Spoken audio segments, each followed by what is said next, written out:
नमस्कार सर दीक्षित जी। नमस्कार। नमस्ते। और राजेंद्र जी नमस्ते। मिर्जाद की हंसी हंस रहे हो आज। आज देखो चिदानंद जी के नाम पर 26 बेताल 25 ही पूरी हो गई। अब बंद करो सबका जो है बोलना और उनको स्वामी जी को चालू करो। एक मिनट, अभी उनको कोस बन ज्यादा सुनने को नहीं मिल पाएगा। 6:04 हो गए, वो बेताल 25 ही पूरी हो गई। अब ये सबको म्यूट करो, सिर्फ स्वामी जी। ये स्वामी जी के शर्मा अलावा जी और स्वामी जी के संजीव अलावा शर्मा जी स्वामी ठीक जी है, के ठीक। अलावा संजीव शर्मा। मैं अभी उनको पहले कोस बना देता हूँ, उसके बाद करता हूँ फिर। हाँ हाँ, चिदानंद जी को बनाओ कोस। चिदानंद जी को बना दिया मैंने। संजीव शर्मा को भी संजीव कोस्ट शर्मा, बनाओ। उनको भी कोस बना देता हूँ। हाँ, उनको जवाब देने रहेंगे इनकी जगह। हाँ हाँ, स्वामी जी तो चले जाएंगे, जवाबदारी संजीव शर्मा को निभानी होगी, है ना? भानु जी, हाँ, मैंने वो भेजा है अभी जेके सर्कल का इनविटेशन। हाँ, जय कृष्ण मूर्ति वाला।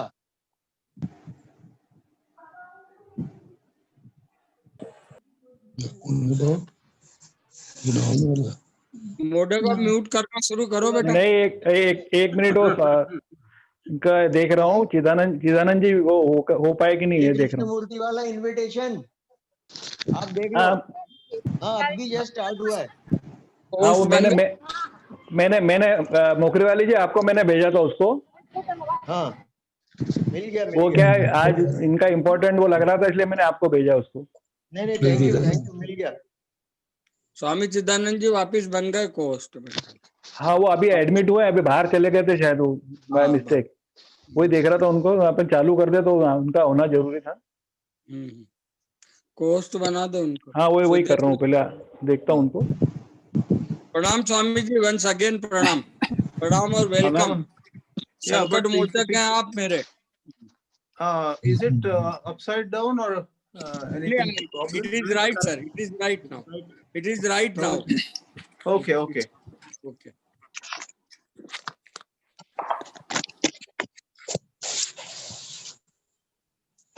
अब रिकॉर्डिंग इनको शुरू कर दो। हाँ, कर दी हाँ, बस रिकॉर्डिंग। ठीक है, अब चालू करो। बाकी सब अपने आप म्यूट कर लेना भैया, कोई छूट।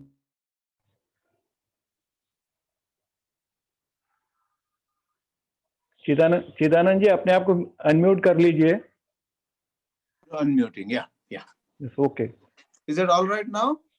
Okay. Yeah, absolutely all right. Your voice is sweet. Oh, So start now. Please start. yeah. All right. Thank you and good evening to all of you.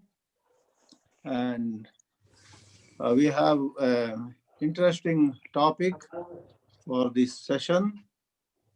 And since I have to leave at 7 p.m., I will give some highlights of what I found fascinating in the dialogue between Krishna ji and Swami ji, much immersed in Vedanta.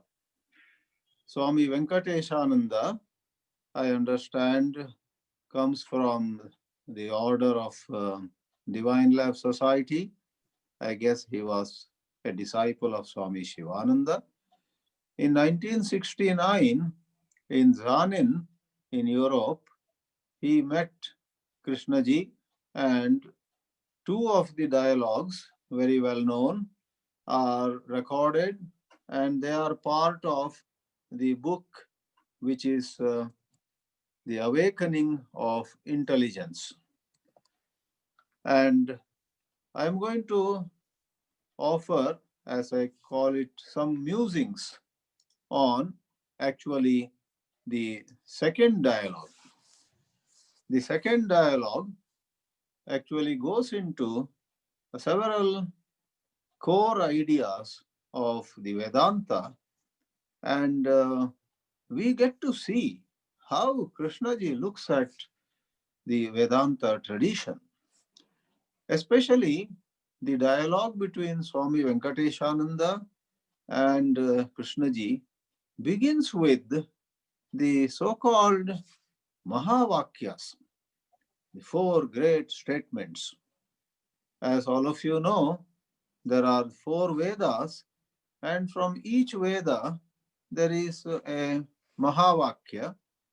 And Swami Venkateshananda begins saying, we have in the Vedanta tradition the statement, consciousness is the ultimate truth, is the infinite truth, the highest truth, Prajnanam Brahma. And Swamiji, that is Venkateshananji, says to Krishnaji, there is a second Mahavakya, that is Aham Brahmasmi, I am that infinite truth. Then there is a third one where the Guru, in the tradition, says to the disciple, you are that, thou art that, Tattvamasi. And the fourth and the last is Ayam Atma Brahma, the inner truth of my existence is the supreme truth of all that is. And thus, he sets the ball rolling. Of course, I must add here, in the beginning itself of both the dialogues, Swami Venkateshananda expresses tremendous love, regard, and reverence for Krishnaji and compares his sitting with Krishnaji with how in the ancient times the student and teacher of the Upanishads would sit and have an intimate dialogue. He offers unhesitating compliments to Krishnaji, and you can imagine Krishnaji would not take that personally. He notices the sentiment expressed, and he is very alert, very, very attentive to that passionate search for truth. Now, even as Venkateshananda gives those 4 Mahavakyas, Krishnaji makes a comment, and that's where I will begin showing how Krishnaji looks at the tradition and where it might have gone wrong, where people who embrace tradition might have got caught. So, Sri J. Krishnamurti says to Swami Venkateshananda, sir, isn't there a danger of repeating something not knowing what it means? Here we see that Krishnaji had noticed lots of scholars who memorize, who know portions of various Sanskrit texts, and indeed, many of them, if not all of them, are seen to be repeating words and words, maybe explanations on words, and so on. Krishnaji shows a certain tremendous discontent at the lack of deep inner transformation. However, in this dialogue, we find something very interesting on both sides, on Krishnaji's side and on Venkateshananda's side.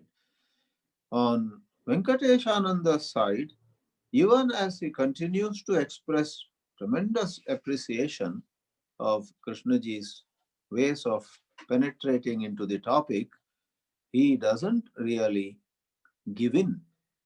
Venkateshananda does not even for a passing moment say that Vedanta cannot help, Vedanta fails us. I do admit the limitations of Vedanta. No such statements he makes, nor does he defend, nor does he go on a defensive mode. Rather, he very gently goes with Krishnaji in taking a second look, examining again and again both the tradition and the way of seeing things that Krishnaji represents. On the part of Krishnaji too, I, who also have a Vedanta background, find it very interesting that Krishnaji does not condemn Vedanta per se. In fact, somewhere else there is a record of how Krishnaji said to some scholars, "What have you done with the precious jewel that is in your Upanishads?"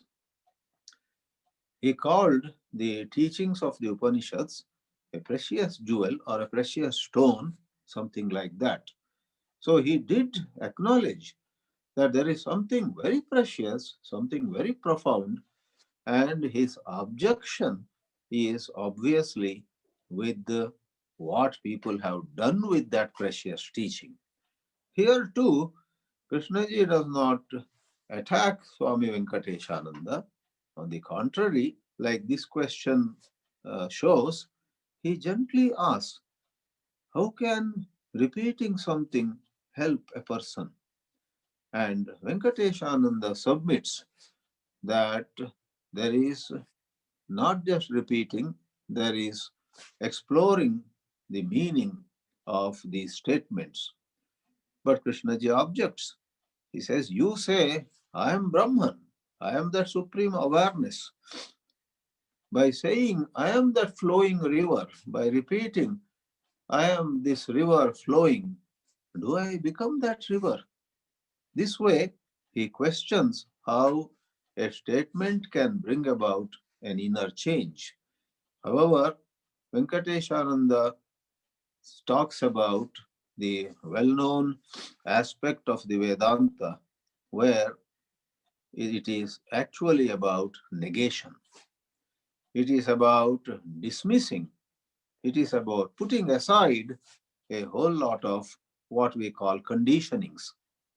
And there Krishnaji quips in, can a conditioned mind, I am reading again from the text, can a conditioned mind, a mind that is small, petty, narrow, living on superficial entertainments, can such a mind know or conceive or understand the unconditioned? How can the conditioned mind understand the unconditioned? And gently, I can imagine, though this is not a voice record, but in the text that is printed, we see the answer of Venkateshananda. He says, the conditioned mind certainly cannot understand the unconditioned truth, but the conditioned mind can uncondition itself. It can uncondition itself. The conditioned mind can uncondition itself is the submission that Venkateshananda makes. And interestingly, Krishnaji accepts that.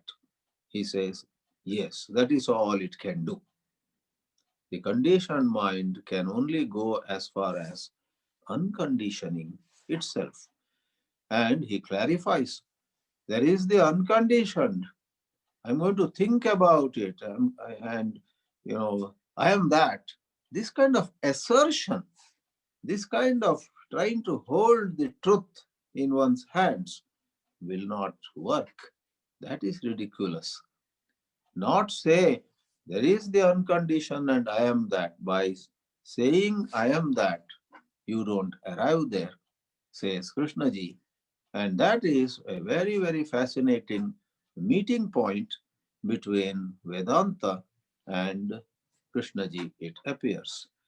When Vedanta talks about neti neti, negation, recognize the false and let go of the false, Krishnaji has no objection to that. It is clear in this dialogue. He vehemently objects to some glamorous, glorious, some fantastic statements and people taking comfort in that kind of statements. So we find that as Venkateshananda opens up several dimensions of the Vedanta tradition, there are words used and Krishnaji questions. For example, at a certain place, Swami Venkateshananda says, it is about experiencing the highest.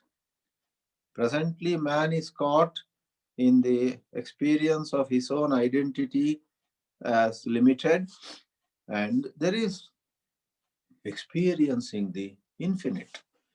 In fact, he quotes in the same dialogue the statement in the Chandogya Upanishad, where the teacher Sanat Kumara says, Yo vai bhuma tat sukham, that which is infinite alone is happiness. The finitude can never be happy. So he says, he uses the word in English, experience, and right away Krishnaji questions, what is there to experience? Presently, a man is caught in insecurity. He is in fear, anxiety, guilt, and all the rest of it. These are the words used. And when the entity that has all these guilt and anxiety and so on, when that entity has dissolved itself and discarded the fear also, what is there to experience? So there is an objection to this business of experiencing something out of the way. And it's true. Thousands and thousands of the so-called seekers, spiritual seekers, are hoping for some out-of-the-way experience. However, a seasoned Vedantin that Venkateshananda is, he clarifies that how nice, Krishnaji, you are objecting to this possibility of experiencing. In fact, a statement in the Upanishads also objects. And he quotes again from Chandogya. It is said that how can you, who is the ultimate knower, know the knower? Vijnataram are kena vijaniyat. This appears in Brihadaranyaka Upanishads too. How can awareness know itself?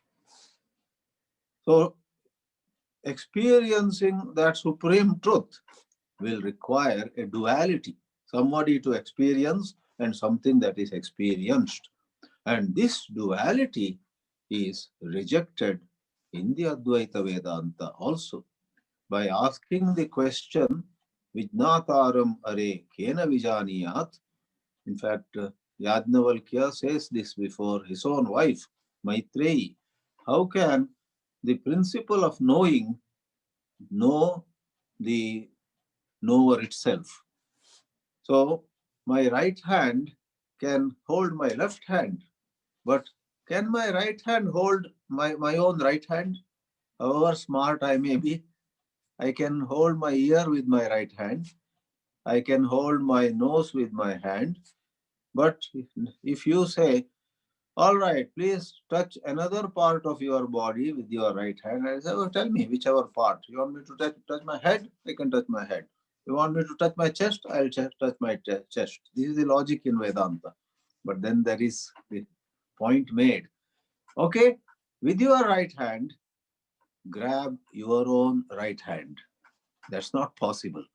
Likewise, the entity which is living in duality is dissolved, then what is there to experience? So even as Krishnaji comes out with a very basic objection to this matter of experiencing, Venkateshananda comes out with an insight from the Upanishads, which is the same objection expressed in another language. So we find there are meeting points, but does it mean that it is simply the same thing? Not exactly. I would say, in the light of all this discussion, what we find is the Vedanta has been presented, has been, served to especially large numbers of people through a machinery of propaganda in a certain way, and when you consider the way there is propaganda about it, alas, we must admit that a whole lot of what is said is not the plain truth. It is all glamorous packaging. And 1 in a million in the Vedanta circles too comes to have a certain insight into what the Upanishads are actually saying. And amazingly, Krishnaji seems to be drawing the attention of Venkatesh Anand, or anybody for that matter, to that essence in the vast Vedanta literature, which gets missed out in the din and roar of publicity, in the din and roar of organized religion, in the din and roar of popularity, and so on. Now see, in modern times, all this popularity is riding on a new wave, online spirituality. Go to YouTube, you will find every teacher has plenty of lectures, and again, whole lot of people on all these online platforms are listening. But then, alas, humanity has this weakness. They go for some glamour, some grandeur. They go for some kind of, mass mentality. To be a part of a large number of people gives some kind of false comfort to the human mind. And in these dialogues, there is a hammer coming down upon that urge, that tendency on the part of the human mind. At a certain point, we're saying one more point about experience, Krishnaji plainly admits there is a widespread feeling, if you go out and talk to people, that Krishnamurti is extremely hard to understand. There are many people say, we don't follow what he is saying. I too thought so many years ago. But what I'm saying here is an example where we can actually confidently say Krishnaji may come across as very hard in the beginning, but if one familiarizes oneself with his teachings a little more, you will find that every point is made clear. The example is, after objecting to experience, Krishnaji hastens to add, the experience of the mundane world, the objective world, the phenomenal world has some place, he admits. There is a statement here, the kind of experience, that kind of experience is perhaps necessary. It furthers knowledge of factual, objective things. The reference is to even man going to the moon. It is said in the previous paragraph, why do human beings demand not only objective experiences, which one can understand? In going to the moon, they have collected a lot of information. Venkatesh Ananda interrupts and says, rocks. Krishnaji says, people have gone to the moon and collected information. And Venkatesh Ananda adds, they have collected some rocks from the moon.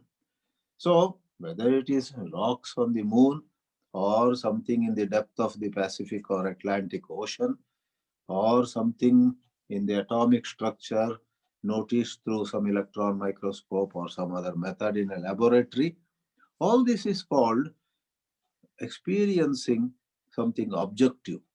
And Krishnaji in that objective world admits a place for experience.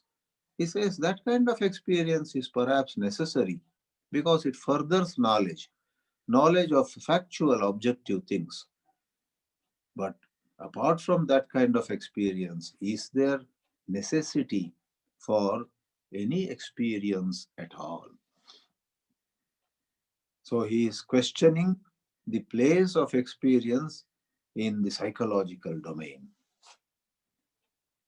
In order to know who we are? Is it a matter of experiencing, as it earlier came, experiencing our own infinitude or our own being spirit and not matter, as those words go? So this experience inwardly is a dangerous zone, is a dangerous domain.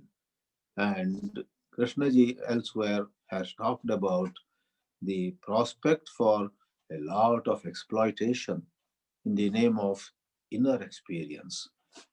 And these inner experiences are so illusory.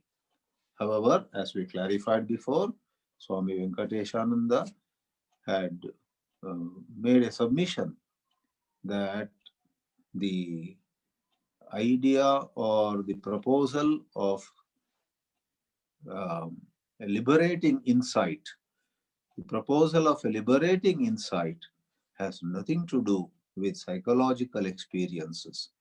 It is in fact questioning how can the knower know the knower himself. It is asking that fundamental question, how can there be a duality in the wisdom of liberation? And it is only negation.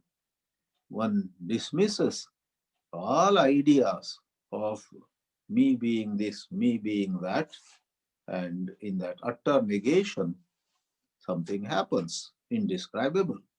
Interestingly, the self-inquiry of Sri Ramana Maharshi intensely highlights negation.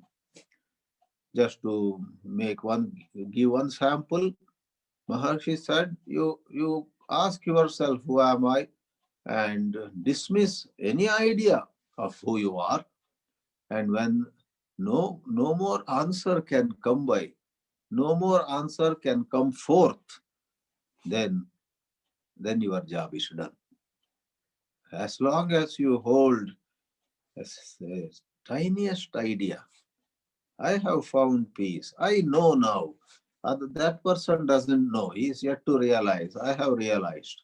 So that limits the sense of I, and to use the language of the Vedanta, a limited I is an illusion. And the unlimited I doesn't become a part of knowing and being known, because knowing and being known are a duality. And it is in this dialogue, the dialogue 2, among the two conversations, that Krishnaji offers an interesting explanation of the very word Vedanta.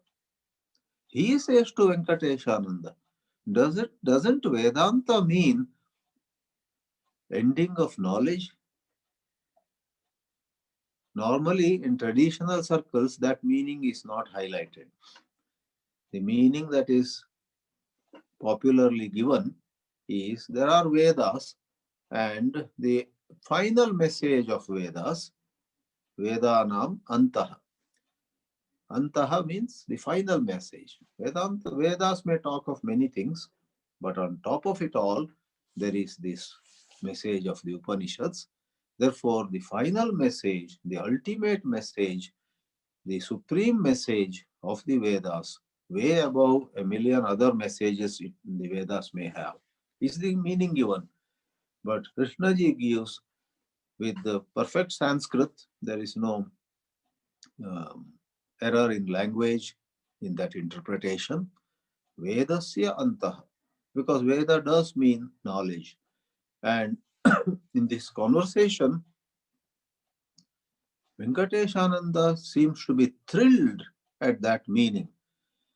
I don't know whether he had not heard it before at all, but the way he is thrilled about it seems to indicate that he heard it for the first time. And Venkateshananda expresses joy at that meaning. So, ending of knowledge, rather than giving one more knowledge in place of some other knowledge. No no room, no space for any particular knowledge about who one is, the psychological domain. Therefore, there is an interesting section here. That definition comes somewhere else in the same dialogue, but I am now drawing your attention to, again, Krishnaji asking, why were the rishis again and again saying, you must realize this, you must experience that, you must see this. You have those words, right, in Indian languages too. Atma Sakshatkara, Atma Darshana, which have been translated as vision of the self, vision of God, God realization. Krishnaji says, why? And so what should they do then, the wise people? He says, would it not be better for them to say, I'm reading, would it not be better for them to say, look here, my friends, get rid of your fear. Get rid of your beastly antagonism and get rid of your childishness. And when you have done that, Swami Venkateshananda interrupts. When you have done that, nothing remains, sir. Nothing more remains. And both of them seem to celebrate. Nothing more. You will find the beauty of it. You don't have to ask then about some supreme truth and so on. So time and again, we find Krishnaji has thrown light on the importance of being with what is. Every human being, you and me, has this challenge. There is some uncertainty. Sometimes we are coping with some hurt. Some other time we are coping with some anxiety about what could happen tomorrow. Some prospect of hurt. Hurt is something that has happened, but the possibility of somebody insulting me one of the coming days also causes certain discomfort to a man. Of course, man, of course, means a lady too. The limitation of the language. So we human beings. And if these are examined, what we are actually going through in the mundane world and in the so-called spiritual world also, anxiety about whether we will realize that divine truth or not, anxiety about whether our life is going a waste, because traditional literature gives to us so many such concepts. If you don't realize God, your human life has gone a waste and so on. And that causes some kind of anxiety. Krishnaji has said here, if you get rid of your fear, if you get rid of your beastly antagonism, get rid of your childishness, what remains? And Venkateshananda joins in the celebration. Nothing remains. That is all there needs to be done. Clear your consciousness of all that is false, all that is baseless. Why seek God? And so on. The meeting ground, the common ground of the Upanishadic wisdom and the subtle inquiry, being attentive, staying aware. Did not Krishnaji say to Asit Chandmal, Asit, for heaven's sake, don't do anything. Just be attentive. It is recorded in that coffee table edition, 1,000 moons, and then another came 1,000 suns, S-U-N. When Krishnaji completed some 84 years or so, they brought out 1,000 moons, a beautiful coffee table edition. Most of you would have seen it. And after he passed on, they brought out another edition of the same with a lot of things added because another 8 years had passed. So Both were edited by Asit Chandmal. I have never met him, but that was his contribution. To that Asit, Krishnaji says, and that is recorded in that book, for heaven's sake, don't do anything. Because this conjecturing, this imagining, either God or about oneself, I am Brahman, etc., is not the essence of the liberating wisdom.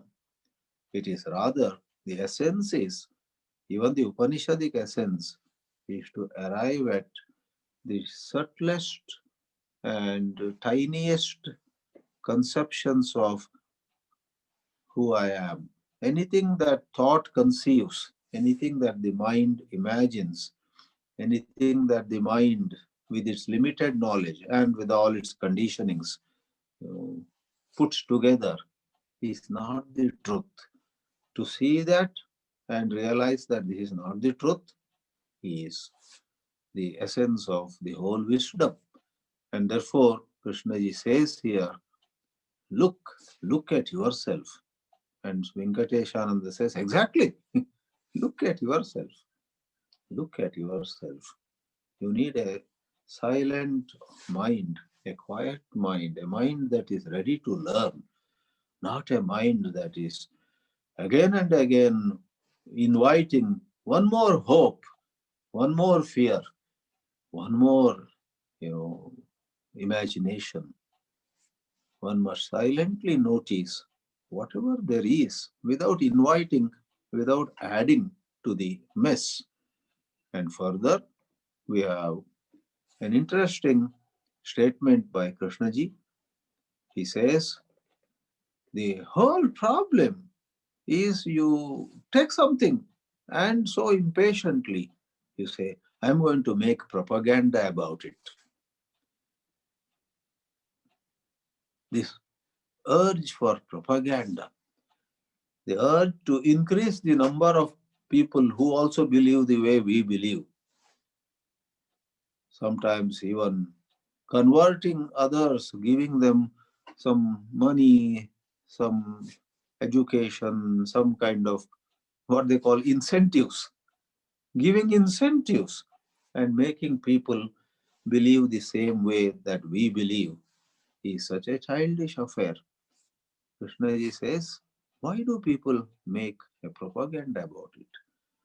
In fact, he raises an interesting question.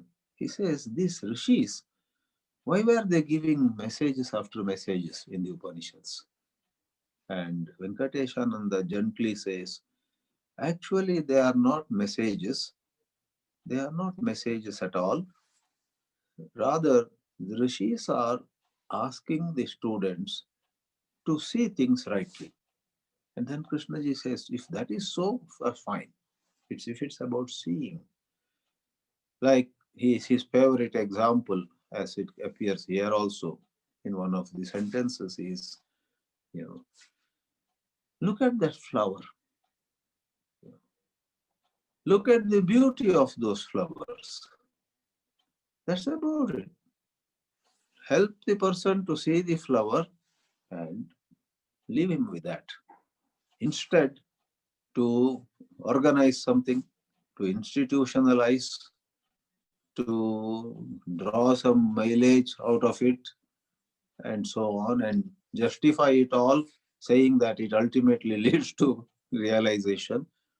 To this, he very much objected. However, there are certain statements here, one or two more, and then I pause for some interaction. Krishnaji says, printed words have no life. Printed words have no life, but you can give life to the printed words if you are serious. If you are serious. This being serious is, I think, an important dimension of the light of J. Krishnamurti. Human beings lose their seriousness. They become playful. They become so casual. They lose the sense of how it all started.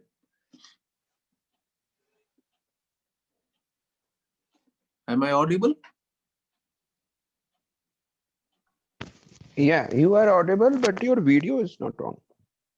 That's because somebody is trying to call and that is interrupting. But if I'm audible, I'll just continue. I have just Yeah, couple you of are questions. audible, clearly audible. Okay.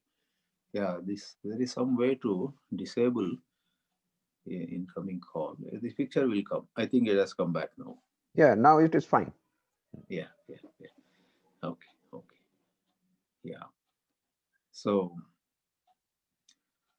we are not serious.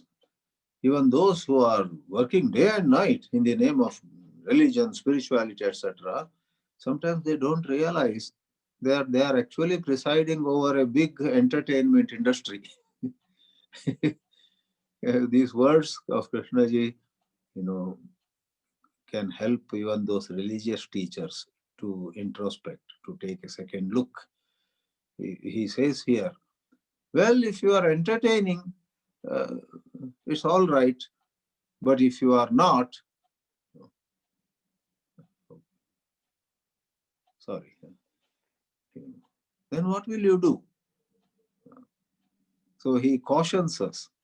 And then he says, some so-called religious teachers say that people are asking for crutches and we give them crutches. And then he says about himself, I don't say to the people who need crutches, offer crutches. That is where he is serious. He says, I am only interested in setting them free, not giving them some temporary comfort, avenue of escape, as they say. If somebody asks for an avenue of escape, I ask them to go away. And Venkatesh Ananda interrupts and says, yeah, go away to the Palace Hotel. I don't know, maybe in Zanin there was a marvelous hotel called Palace Hotel, but he uses the proper name. Krishnaji says, if people ask for some comfort, some crutches, I ask them to go away. And Swamiji says, yeah, to the Palace Hotel, not to this inquiry. Don't come to this discussion which is taking place here. And with this, let me pause. All I have tried to say is there is a tremendous sense of negating the false, and Krishnaji is the last person to settle for any glamour or comfort of mere description, which may give some temporary satisfaction to the human mind, but doesn't free the mind of its own self-created bondage.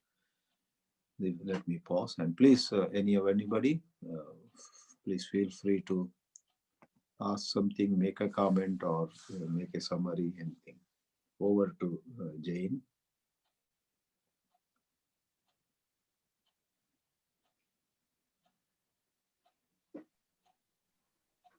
Thank you very much, sir.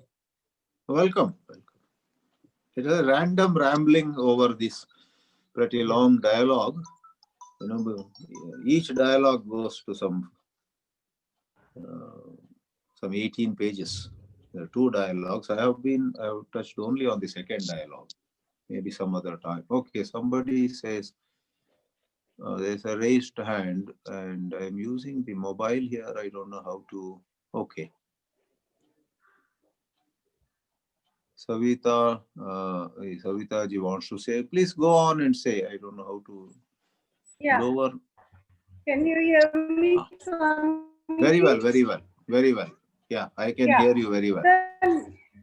The last statement that you made on negating the false, and Krishnaji said not to settle for mere glamour or time pass.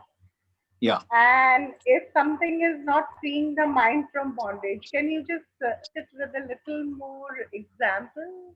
Sorry, but just to remember it as an instance or something like that.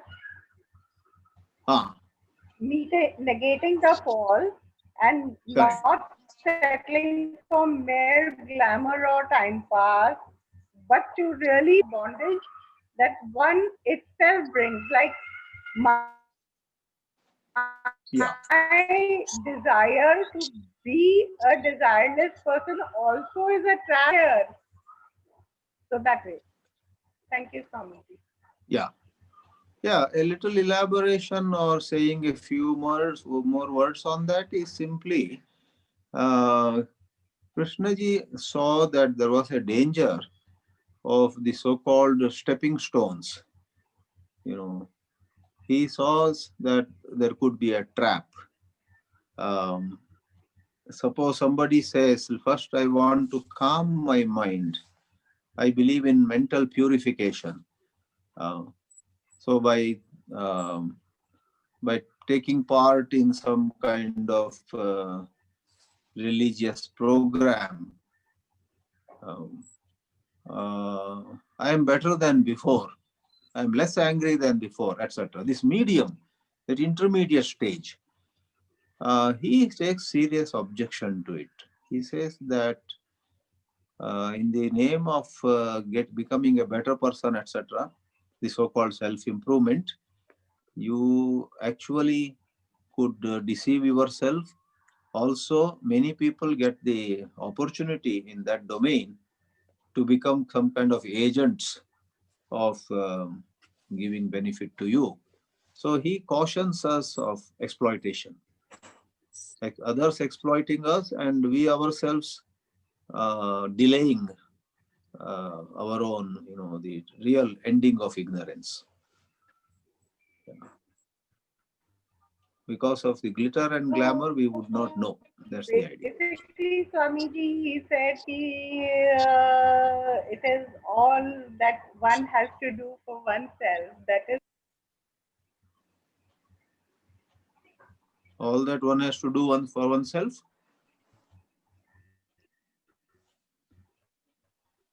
All right, we have another hand. Some Sachidananda had raised the hand, and after that, Sudeshna has raised her hand.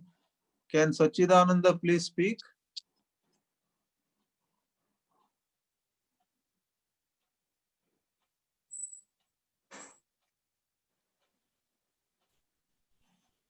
There may be some technical difficulty. All right. Unmute. Yeah. Yeah. Is Sachidananda speaking? Go ahead.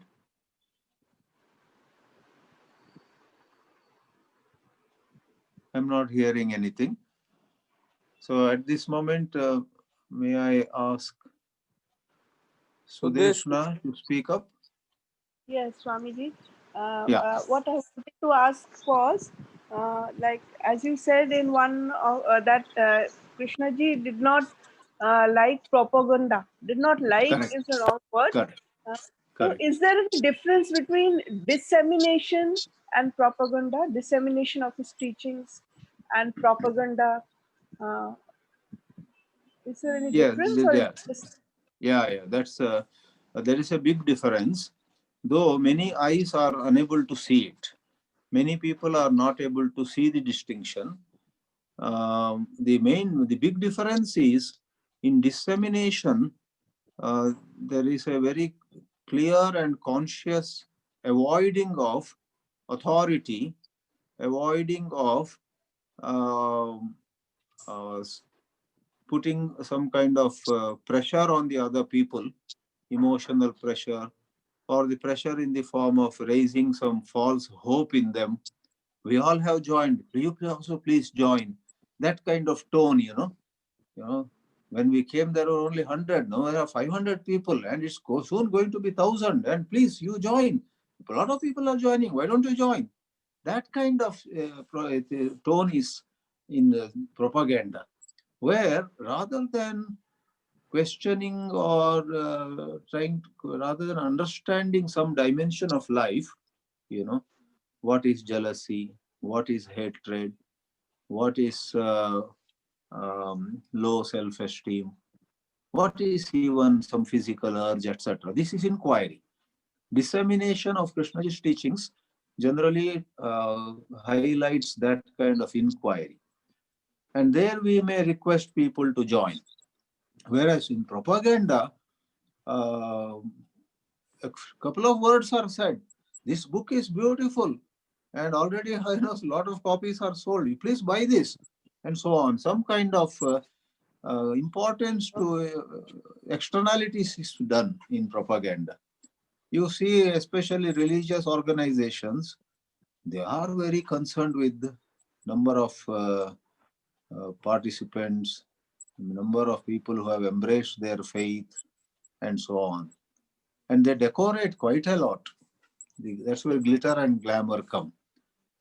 I wouldn't say the dissemination is 100% free of it, because those who are involved in dissemination are not so mature as we would desire.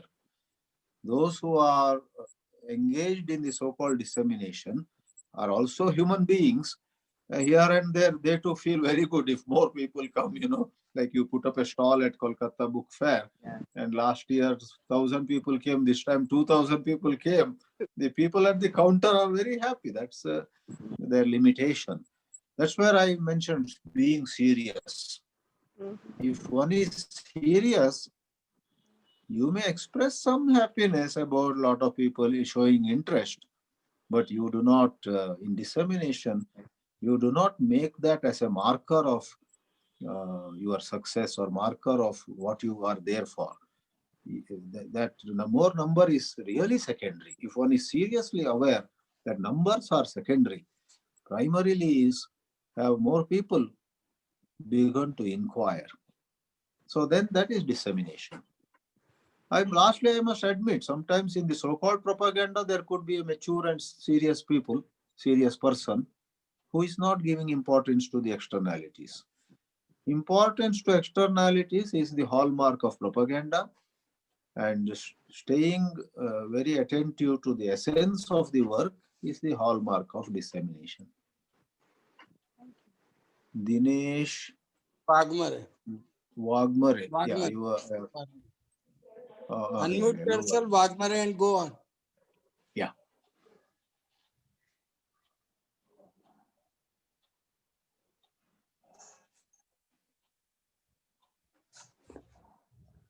Sir, am I audible, sir?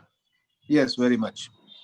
Sir, regarding this experiencing, there is an interesting dialogue in Datta Bhargav Samvad. A goddess in a form of a girl comes in the Janak's Rajya Sabha and asks Ashtavakra that how consciousness can experience itself. Give me the answer of this if you are so enlightened. Ashtavakra could not, hello? Yeah. Ashtavakra could not answer this, and he says that I am surrendered to you. Please give me the answer. Then goddess comes out of this girl posture and then replies to him that because you are having ego, so you could not answer this. But the real answer is consciousness has got inner property itself. It can experience itself by its own instrument. It is a Gya Swarup. It is not Gyan. It is not knowledge, but it is Gya Swarup. Thank you. What is the Samvad called? Datta Bhargav Samvad. Datta Bhargav Parchuram and Dattatreya. Oh, there this story comes. I didn't know it. Thank you for sharing that. No, but you know all this. Sir, it is Chidanand ji, that is part of Tripura Rahasya. Part of Tripura Rahasya. Oh, Tripura Rahasya. Okay, that's also a well-known work. I have not studied it. Okay. Yeah. So this consciousness has got what it says, that consciousness has got inherent property that it can know itself by its own instrument. So that what kind you have of to say thing on I this? have heard. Actually, there is a person in Kurukshetra, Haryana. He is supposed to be a very illumined. He puts it in Hindi. बोध को बोध का बोध होता है. That's how he says. बोध को बोध का बोध होता है. बराबर. Yeah, but these are all puzzling statements. They have some immediate comfort value, but later on we are as lost as before. One who knows, knows.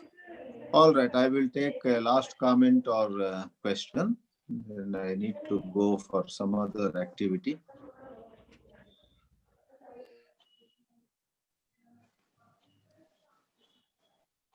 Pareek sir, Harshad Parikh. Dinesh ji, Yes. please. Okay. कौन?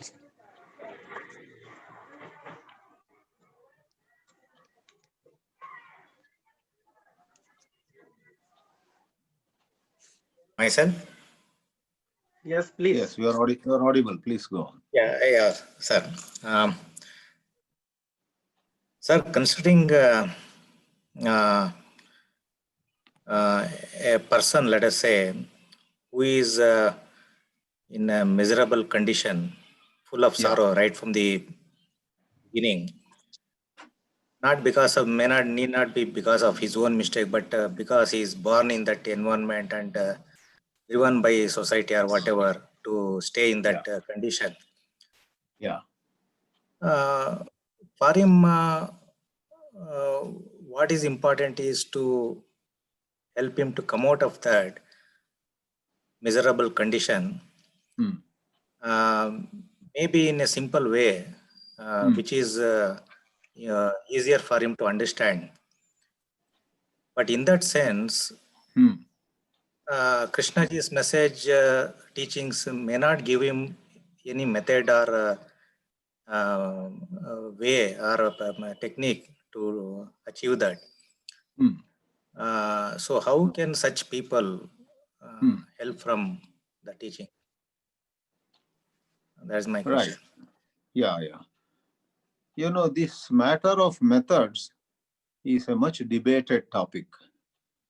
Whether methods really help or methods give to a person some temporary solace, and finally he is back to square one, if not worse than how he was before. So even to a very simple person, not very intellectual, not very smart, Krishnaji's teachings help in this way. The very simple person at least does not settle for something that's another trap. That person will be able to unburden, will be able to drop certain false clinging. See, many people who come to Krishnamurti are very intellectual. They go into a lot of philosophical discussion and so on. But this common man doesn't have to go for any such philosophical discussion. When he is in touch with these teachings, he realizes that I need to relate to the trees, I need to relate to the river, I need to relate to whatever there is. I need to be sensitive to my family members. So he then gets into that, and that is actually more rewarding than so many practices. So when we pay attention to relationships, you know, which is not a religious practice, which is not a spiritual practice, which is not puja or japa or yoga or this thing, you know, pay attention to listen, for example. Krishnaji's teachings promote right listening, proper listening to, suppose a man has a very frequent quarrel with his wife. When he comes to Krishnaji's teachings, Krishnaji doesn't ask him to do some japa or tapa, but he says, don't be in your own thoughts. Listen to the other person. And if he begins to listen, meaning attentively try to understand why his wife gets agitated, and then he helps her also to understand him, there is a lot of inner opening up. So there is a lot of ways in which Krishnaji's teachings help one move towards psychological simplicity. No method, no special practice, no mantra or tantra, but there's a psychological complexity with us generally.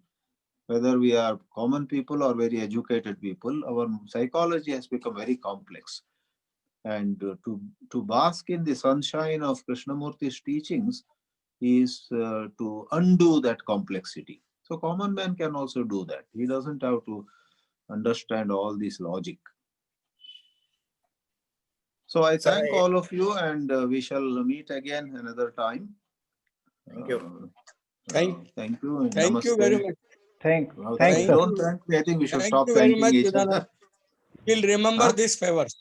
We will remember this favor. Please don't call this favor and so on. Okay, Okay. namaste. Good night, everybody. Good night. Thank you. Namaste. Sanjeev Sharma, please give your opinions. Give your comment. Sanjeev Sharma, you are welcome. Okay. Actually, it was very interesting talk, and there are many important things which we need to see, observe, and explore. So I think it is the main thing which I would like to point out is that actually what happens, our mind, our thoughts, and our brain, they have some kind of magical capacity or magical faculty, and whatever they touch, they either infect it or enlighten it. So if we have an open mind, and if we have some kind of understanding, and if we have that quality of observation, whatever we will touch, we will find out something deeper, find out something interesting, and find out something useful out of it. Useful not in terms of utility, but useful means which is meaningful. So if we are touching scriptures with this sense of inquiry, with this openness, with this understanding, then scriptures are very useful. But if we are touching all these scriptures and everything with a closed mind, with a conditioned mind which is not ready to see its conditioning, and we are not in a state of inquiry, then these scriptures can be very, very dangerous, as we can see in our day-to-day life. Secondly, one more thing is that the question of negation, actually this is very difficult for us to understand what Krishnamurti was trying to say, or as Chidanandji also stated that it is also mentioned in Upanishads and all that. This is very difficult for us, but this is very important and very significant. Why? Because if you want to start a journey, we have to start from where we are. There is, even if journey is 1,000 miles or 2,000 miles or whatever it is, but it will start from where we are. And to start from where we are, the most important thing is negation. And what does it mean by negation?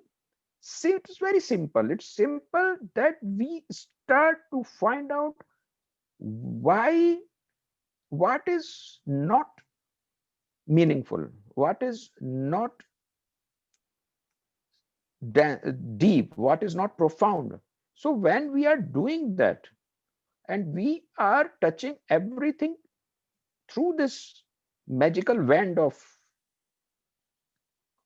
negation, then there is something new. For example, we talk about compassion. But if you will ask somebody what is compassion, so it's very difficult to answer. And even in our own day-to-day life, it is not easy to find out what is compassion. So what we can do, we can only do one thing, that we try to explore that what is not compassion.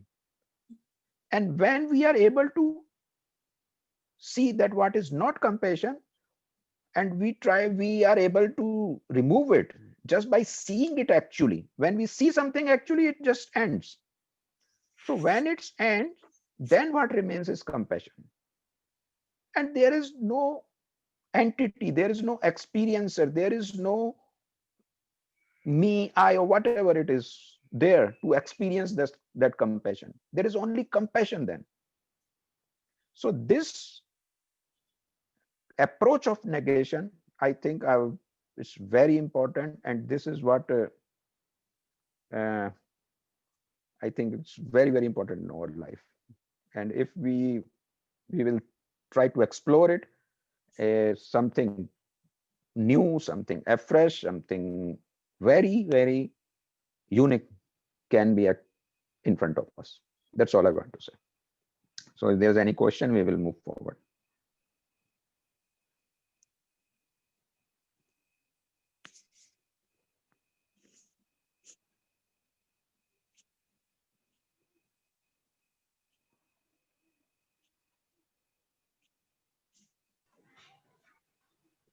Yeah, Ji Verma ji.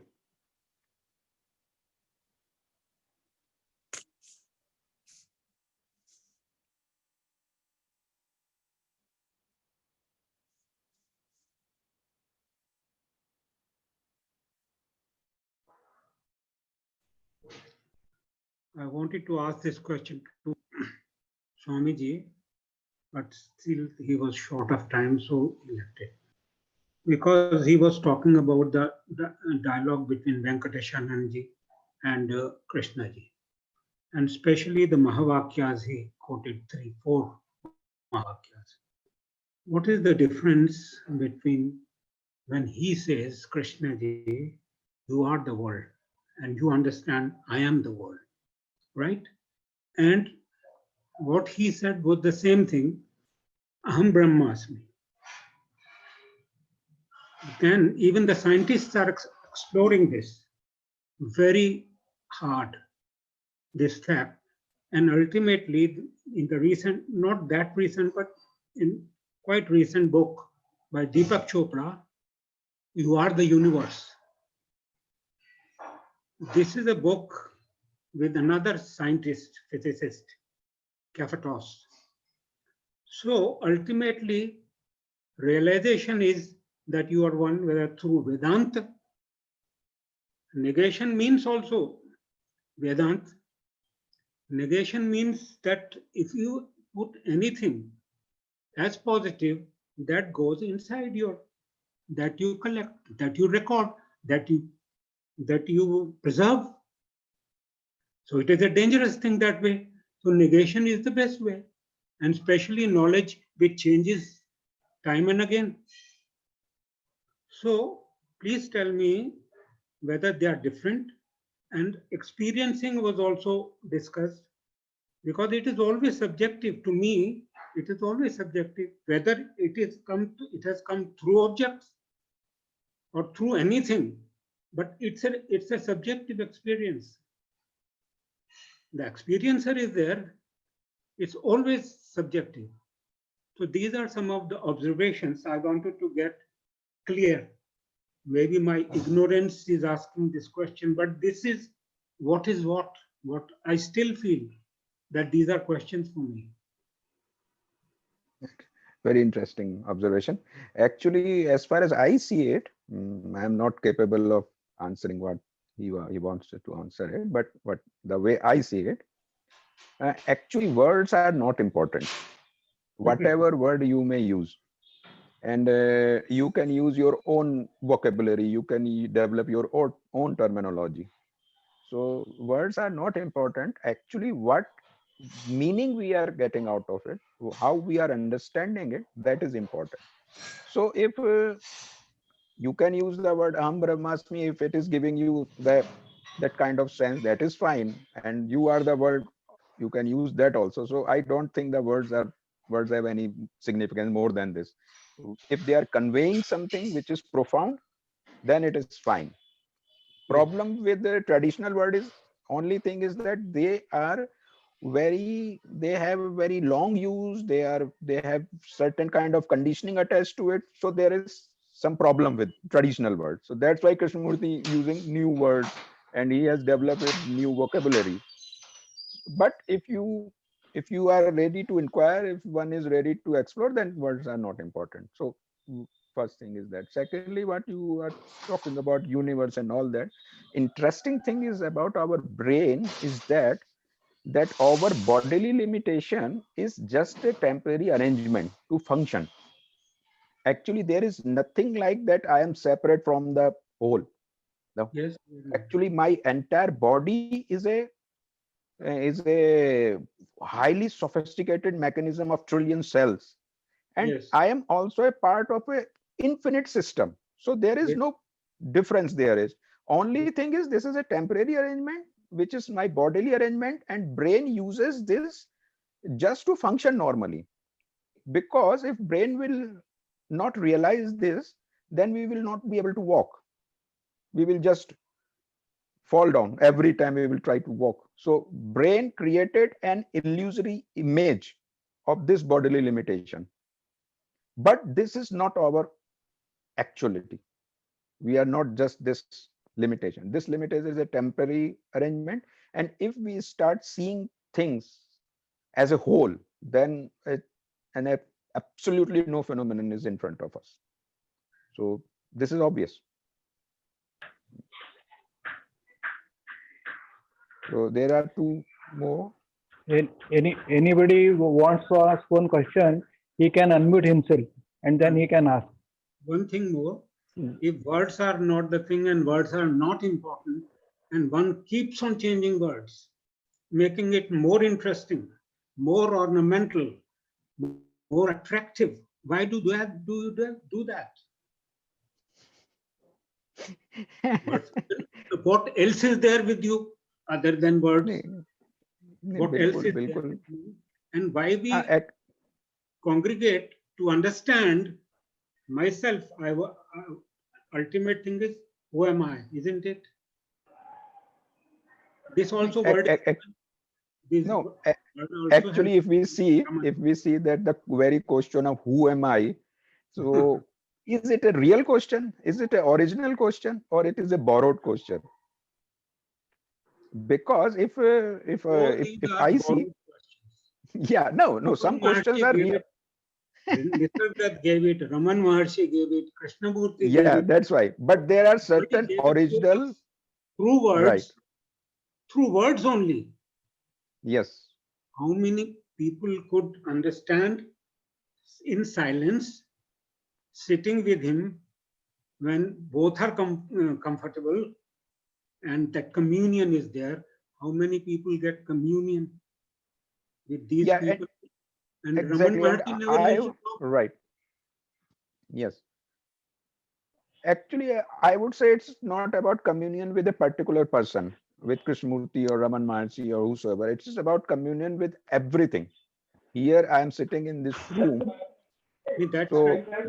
Yeah. So every moment I am connected, and if I am observing, exploring, and seeing this connection, yes, then I can go ahead. Right. Right. I agree with that.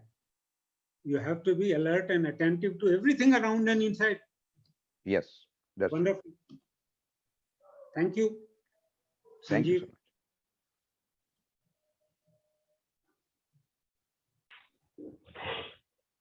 much. Please unmute yourself and. I just wanted, Savita here, Sanjeev ji, I just wanted to add to your this. See, the truth always stands whole and complete by itself. It doesn't need any justification by the mind, heart, or body, or nothing. And secondly, when you said, can we start the journey from where we are? And in negation, so in that process, what happens is I can distinguish between the essentials and non-essentials also, and the truth and the false also. And I can drop the noise and clutter. Then the mind, heart, and my senses become peaceful, calm, and it gives me a lot of space for new things for me to show up. And I would just tell you, Pradeep ji, only one thing. Words are just trapped, okay? All these flowery languages and all, fine.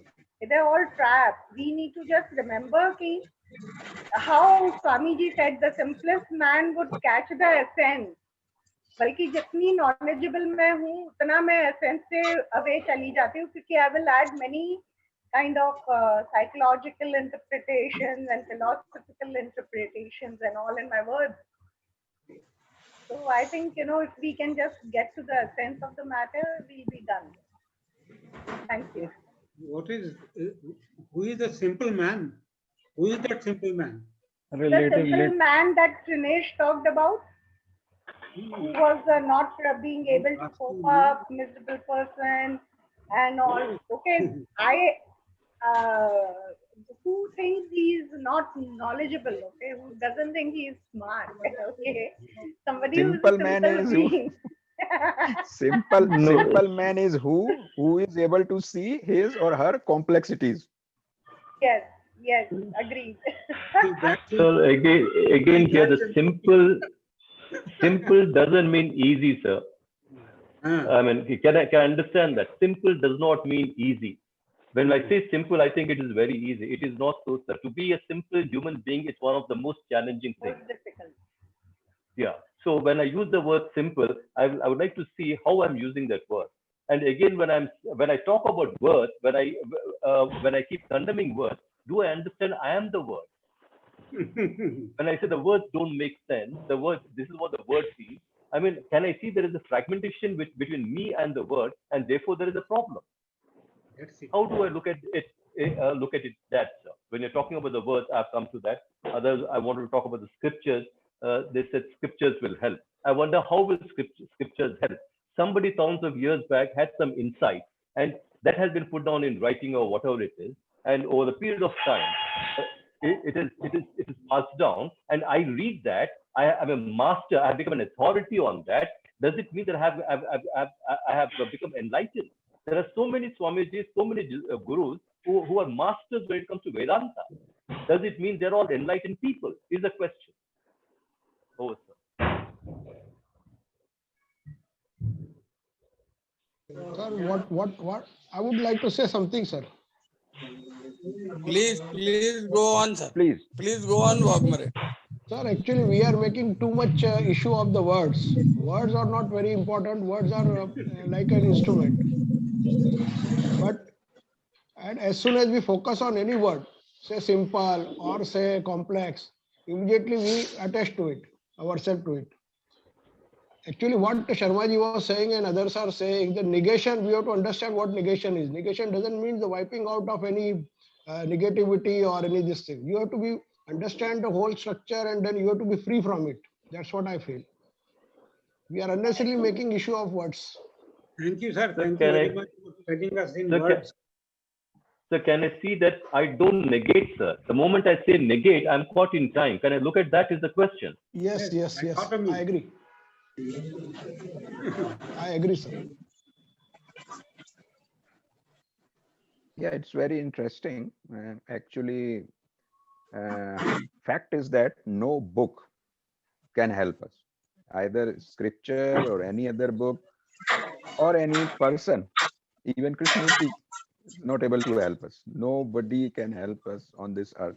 Only person who can help us or who can give something to us, that is only I can do only. That is the problem. That if I am able to see that, then only something happens. No other outside agency can do anything. So what?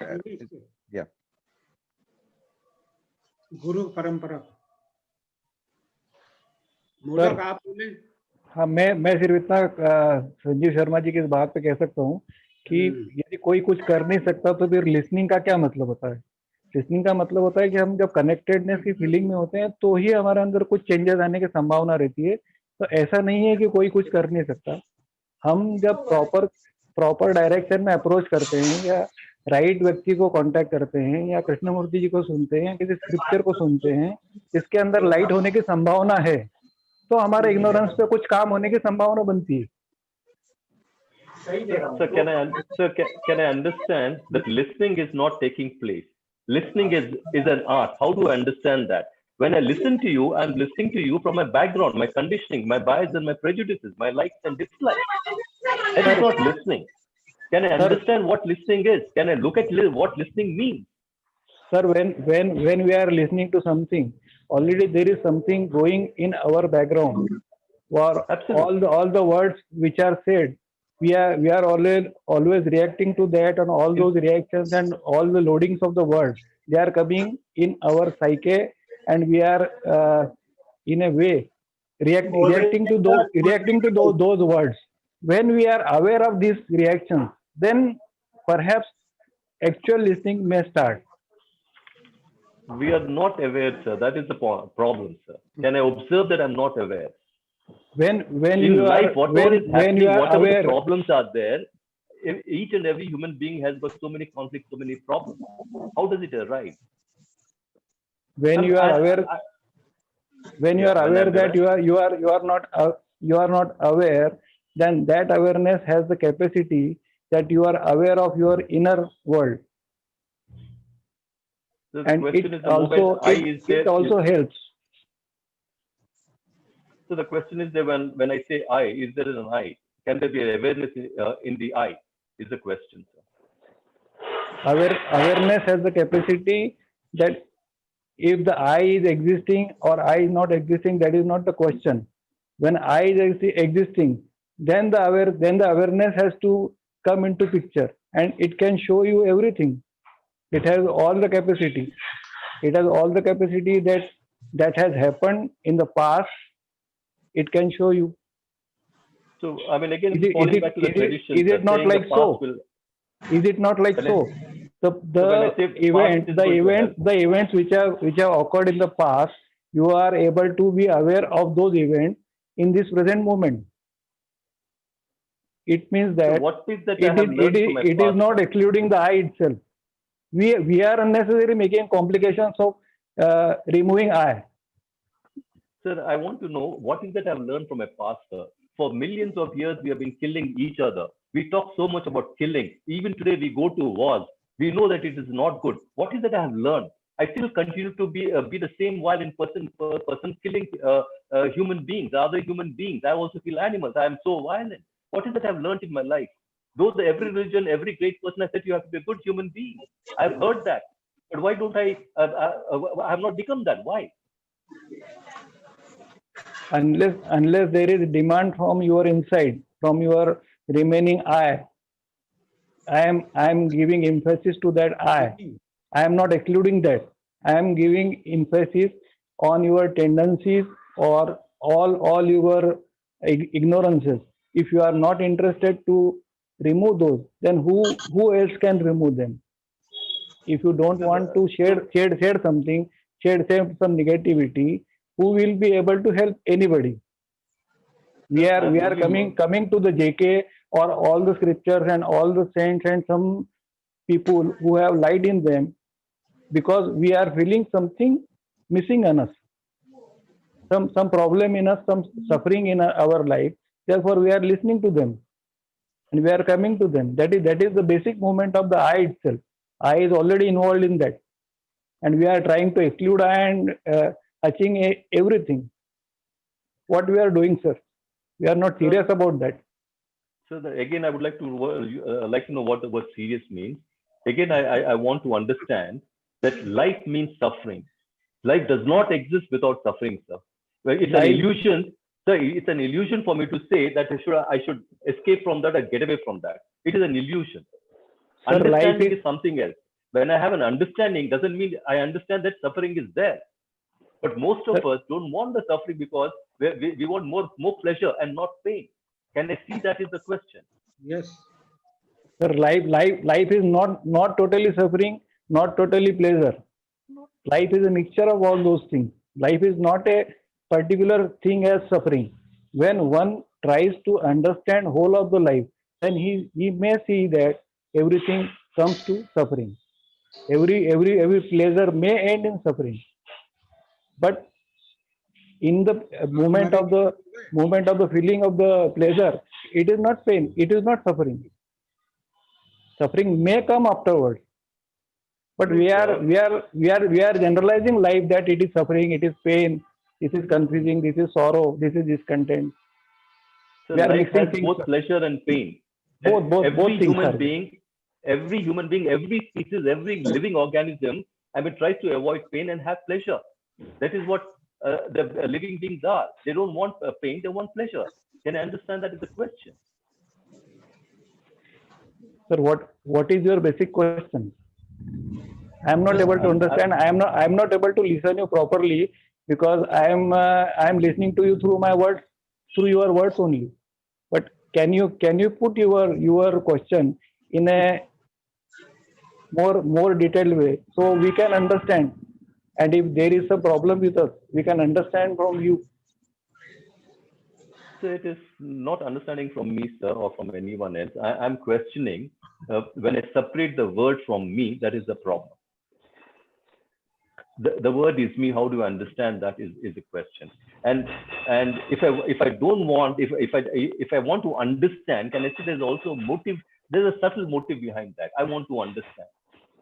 There will, Yes, sir. sir, there will be always motive, always desire. Krishnamurti has also said at a place, if there is single desire, then there is no problem because it is not creating any kind of conflict. But when desires are contradictory, when different desires are playing at the same time, they create contradictions and conflicts. He has also said somewhere. I am remembering that. But we make many things as problems. We are not simplifying our life. We are only complicating by reading about people and listening and taking them as an authority.